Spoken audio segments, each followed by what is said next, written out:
Imagine standing in a silent courtyard at the heart of London, the tower's cold, stone walls looming overhead. The year is 1536. The air is damp, heavy with mist, and somewhere beyond the walls, the city stirs awake.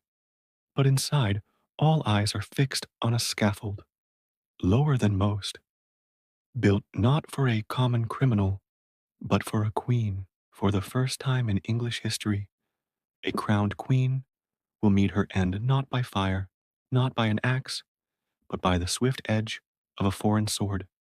And her name is Anne Boleyn. She had once been the most powerful woman in England.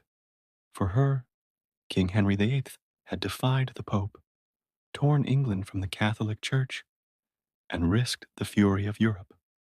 She was not merely his lover, she was his obsession.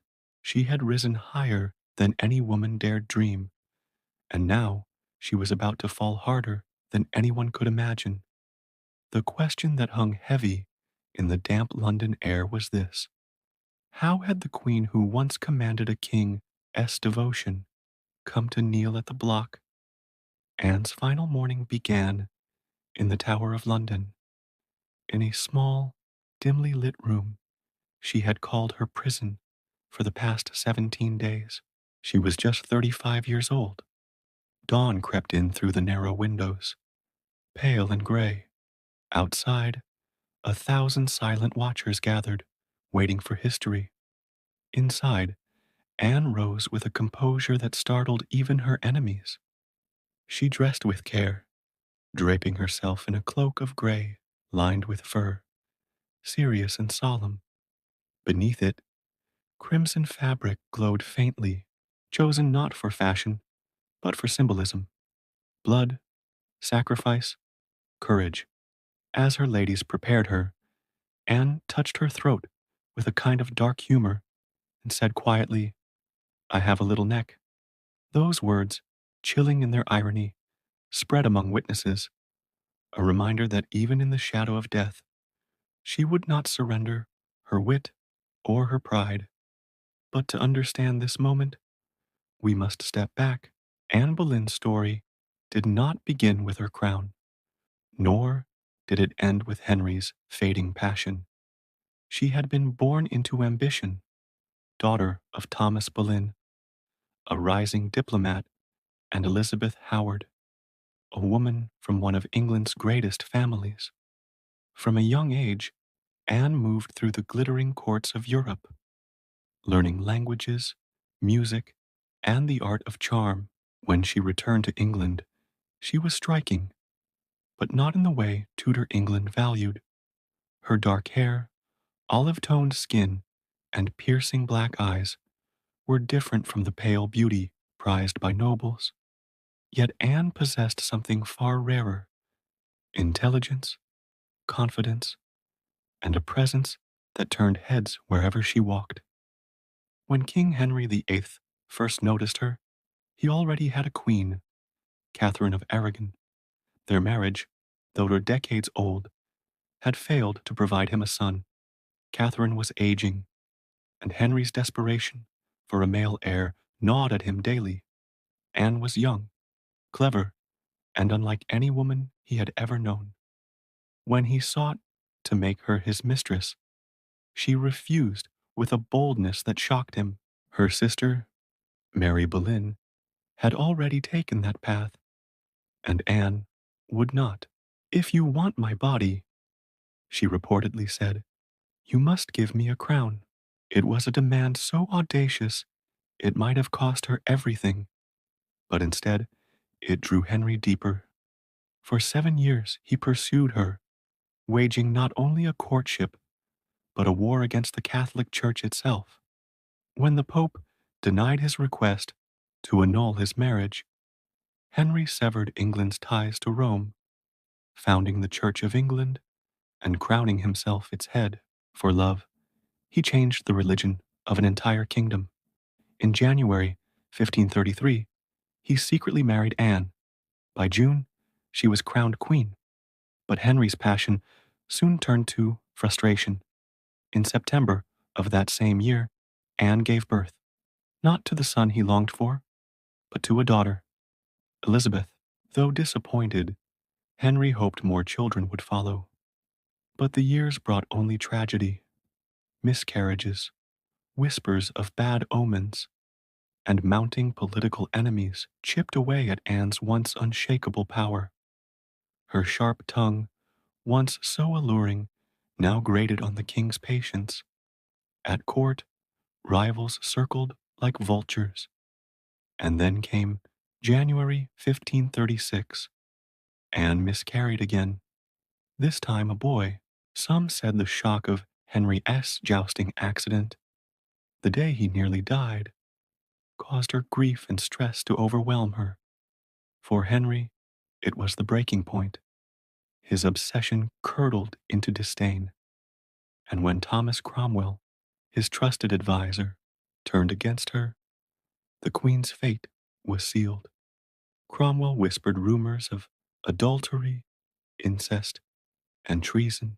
One by one, men close to Anne were arrested, her brother George among them. The charges were weak, the evidence thinner still. But in Tudor England, truth mattered little. What mattered was appearances, and Henry's need to be free of her.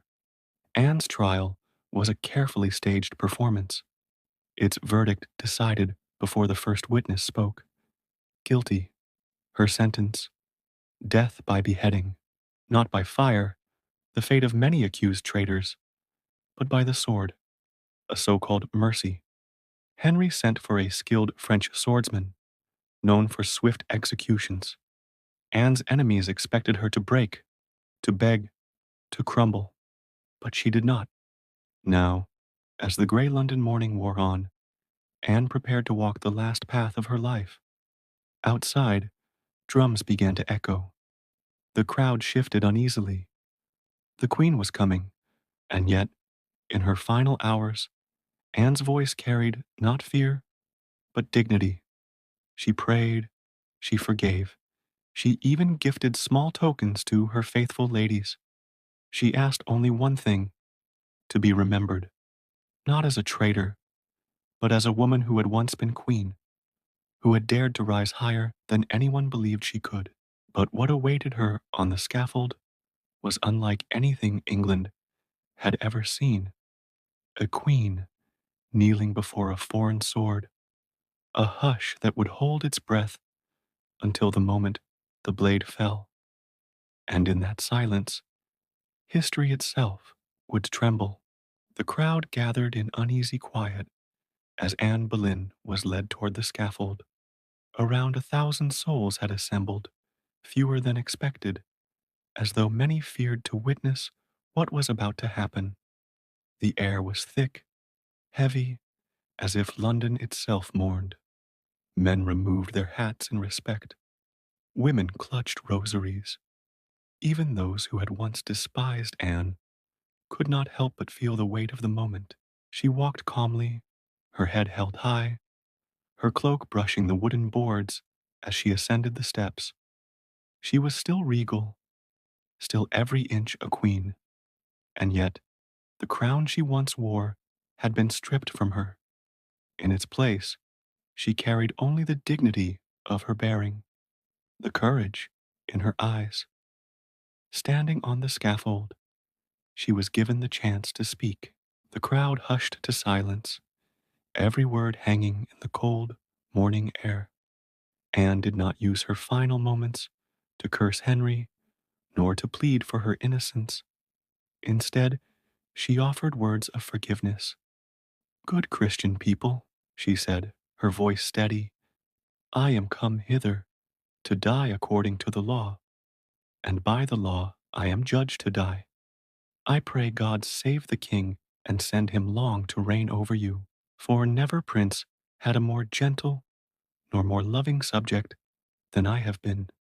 It was a performance of grace under unimaginable pressure. She spoke not for pity, not for revenge, but for dignity.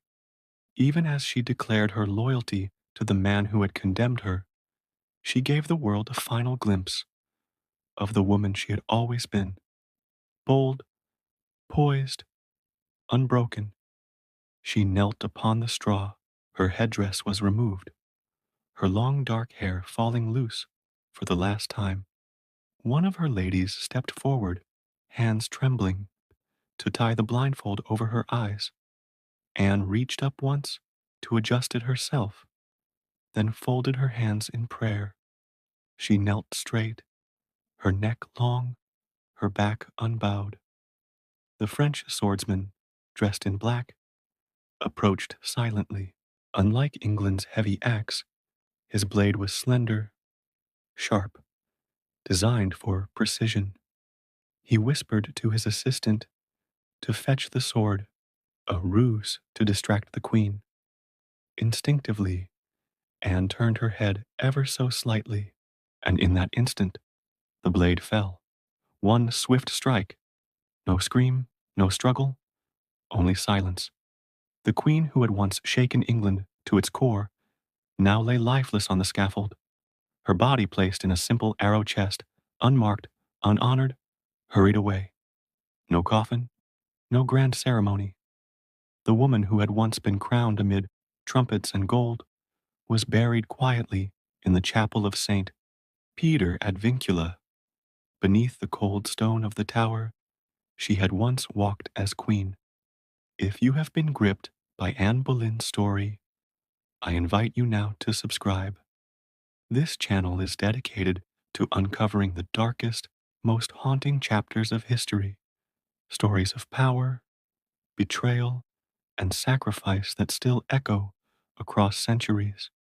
Your support ensures these forgotten voices are never lost to time. Yet even in death, Anne's story was not over. For though her enemies had silenced her, her legacy endured in the child she left behind. Elizabeth, the daughter Henry, once dismissed with bitter disappointment, would grow to rule for 45 years. She would become Elizabeth I, the Virgin Queen, one of England's greatest monarchs, guiding the nation into a golden age of power, culture, and exploration. Anne's bloodline, scorned in life, reshaped the destiny of a kingdom. History remembers Anne Boleyn not merely as a fallen queen, but as a woman who dared to reach for power in a world designed to deny it. She was ambitious, courageous, and in the end, defiant. Her story is one of ambition turned tragedy, of love turned betrayal, of power turned into a death sentence. But it is also a story of resilience, of a woman who walked to her death with grace and whose memory has outlived those who condemned her. Nearly 5 centuries later, her name is still spoken. She is remembered not for the charges against her, but for the courage with which she met her fate. In the silence after the sword fell, history did not forget Anne Boleyn. It immortalized her. So I leave you with this haunting thought. Anne knelt to the sword, but she stood tall in history. She was silenced, but she was never forgotten. And I ask you, watching now, what do you think of her? Was Anne Boleyn a tragic victim of ambition and betrayal? Or was she a woman ahead of her time, punished for daring to claim a crown? Share your thoughts in the comments below, and let us remember together the queen who changed England forever.